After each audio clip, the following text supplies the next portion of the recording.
Have you ever felt that a place knows more than it should, that even in silence the earth watches, judges, and waits? In the heart of Texas, far from the busy highways and noisy cities, lies a secret kept for decades, not in vaults or secret archives, but in the eyes of an old man who never told the truth until now. And what he saw was no ordinary monster. It was something that defies logic, science, and even the very notion of what is human. Imagine being alone on a deserted highway at midnight. The radio fails. The engine dies. The air becomes so thick you can barely breathe. And then you feel yourself being watched, not by an animal, not by a thief, but by something that seems to know your soul and the guilt you hide even from yourself. This is not fiction. These are real accounts, spread over decades, that are only now beginning to make sense. And they all point to the same truth. Texas does not forget. This is not just another story about mysterious creatures. It's a journey to understand why certain places seem alive, as if they hold memories, pain, and broken promises. You'll discover why such different people, a traumatized truck driver, a regretful heir, a tenacious researcher, saw the same entity, but each saw something different. The answer will surprise you, because it's not out there. It's within each of us. If you think old stories no longer matter, think again. Because what happened in 1845, near a forgotten creek, still echoes today, in radio glitches, in glowing eyes in the darkness, in dreams that feel like warnings. And most frighteningly, all of this is about to return. A new mining project threatens the very sacred place where it all began, and the creatures are returning with greater force. Don't leave now, because this story isn't just about the past. It's about what you carry, your choices, your silences, what you chose to ignore. And in the end, perhaps you too will hear what Texas has to say. Just stop and listen. What Texas remembers. No one would guess, looking at old Elias Cortez sitting on the porch of his wooden house in Bastrop, that he had spent 70 years carrying a secret that could not be told, only felt, like the smell of rain before a storm or the sudden silence of crickets at midnight. His eyes, clouded by age, still shone with a disquieting lucidity, as if they saw layers of the world invisible to others. He rarely spoke, but when he did, his words had the weight of stone. It all began in 1948. Elias was 13 and was accompanying his maternal grandfather, Silas, a man of pure Comanche blood and profound silence, to a hidden creek near the Devil's River in southwest Texas. It was a place where time seemed slower, where the oaks whispered with the wind, and animals didn't flee at the sound of human footsteps. That afternoon, as they cast their lines into the murky water, the air changed. There was no sound, no sudden movement, just a sudden thickness, as if the world had held its breath. That's when she appeared.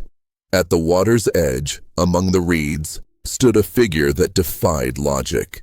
It was not wolf, not man, but something that remembered having been both. Its body was covered in a dark, matted fur, its limbs long and bent, as if carrying the weight of centuries. Its eyes, moist and deep, reflected an ancestral sadness. Its fingers, thin and gnarled, looked like roots seeking the earth. Silas did not scream. He did not move. He only whispered in Comanche with reverence and fear, "Na i Tséhá," the guardian of the threshold.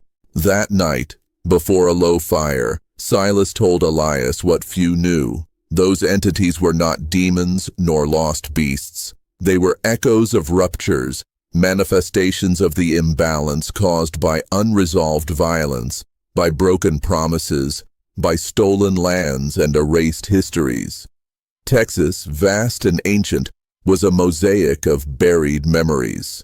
And where the balance was broken, the Tséhá returned, not to punish, but to remind. Decades passed. Elias grew up, served in the army, got married, lost his wife early, and returned to Bastrop where he lived in relative isolation. But he never forgot. And with time, he began to notice the signs. In May 2001, a truck driver named Raymond from San Antonio reported seeing a creature cross I-35 North. Hairy, hunched over, faster than any animal. He was exhausted, divorced for 2 months, driving to forget the pain. 5 weeks later, on the road to Vanderpool, his car shut off by itself. The radio went silent.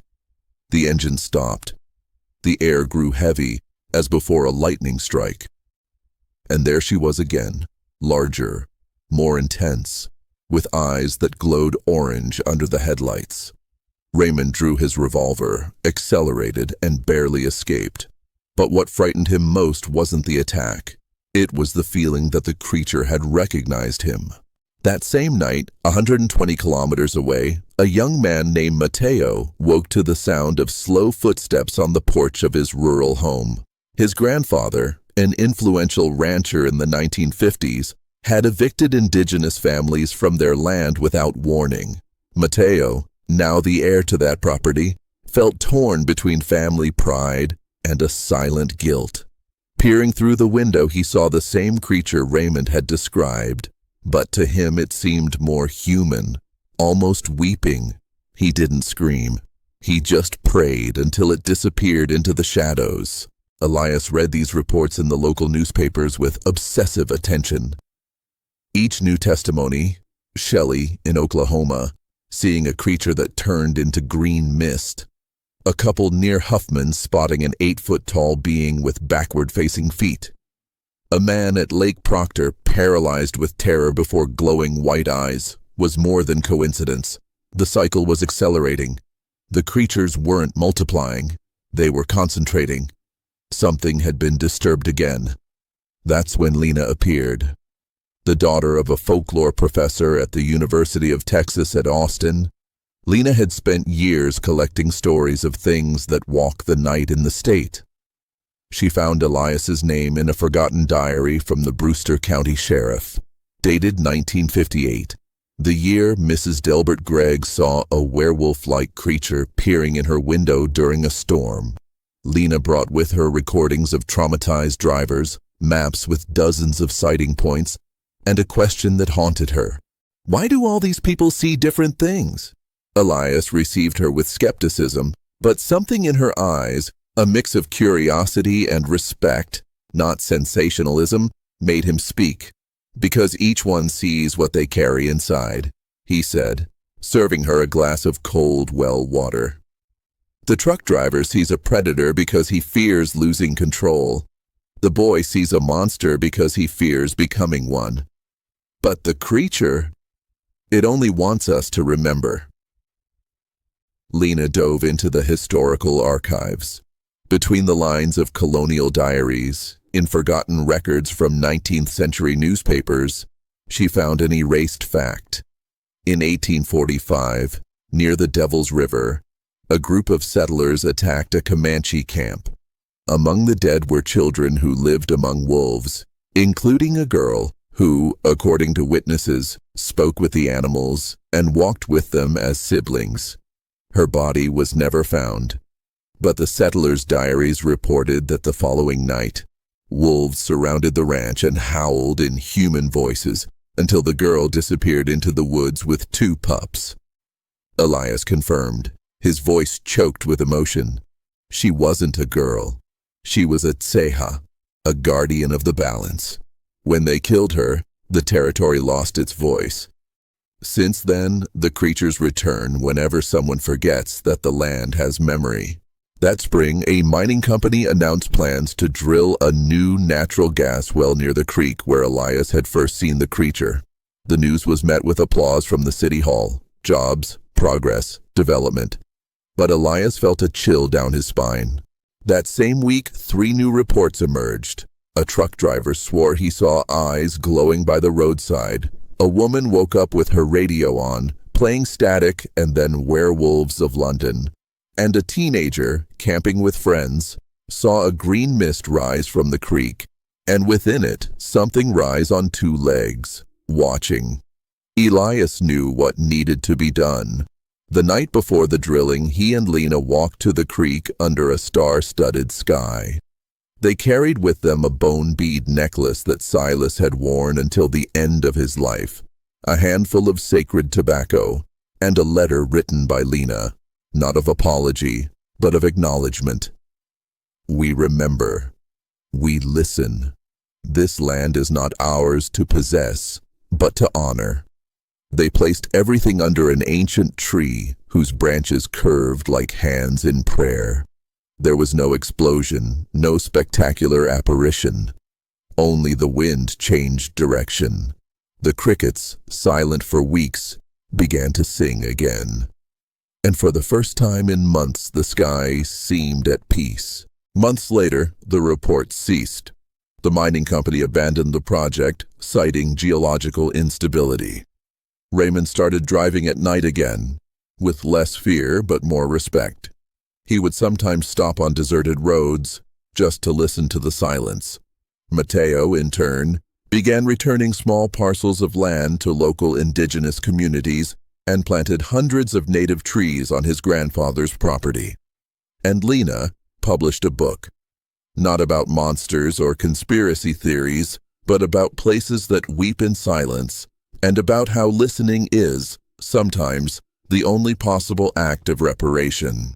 Elias died the following winter, at 86. In his will, he left the house to Lena, and to the municipality of Bastrop, a single handwritten sentence, framed and hung in the local library. Do not flee from what you do not understand. Ask what it wants you to remember. To this day, on the deserted roads of Texas, where the asphalt loses itself in the horizon and the stars seem closer, when the radio fails for no reason and the air grows heavy as before a storm, some drivers don't accelerate. They stop. They turn off the engine. They open the window. And in a low voice, they whisper, "I'm listening." And sometimes the silence answers, not with words, but with the song of a cricket, the rustle of leaves, or the sudden glow of two eyes watching, not with hunger, but with hope. Because Texas remembers, and if we listen carefully, perhaps it will forgive us. If this story touched something in you, even if it was just a chill, a moment of silence, or the feeling that you've heard this whisper before, then it hasn't ended. It's only waiting for you. Because what Elias, Lena, Raymond, and Mateo discovered isn't just about Texas. It's about any place where the past was buried in haste, where promises were broken and voices were silenced. Perhaps even your own place. And perhaps, just perhaps, what you feel when you pass by certain corners of the world isn't imagination, but memory. If you believe stories like this deserve to be told, not out of fear, but out of respect, then don't let it die here. Share it with someone who also listens to the silence. Leave in the comments.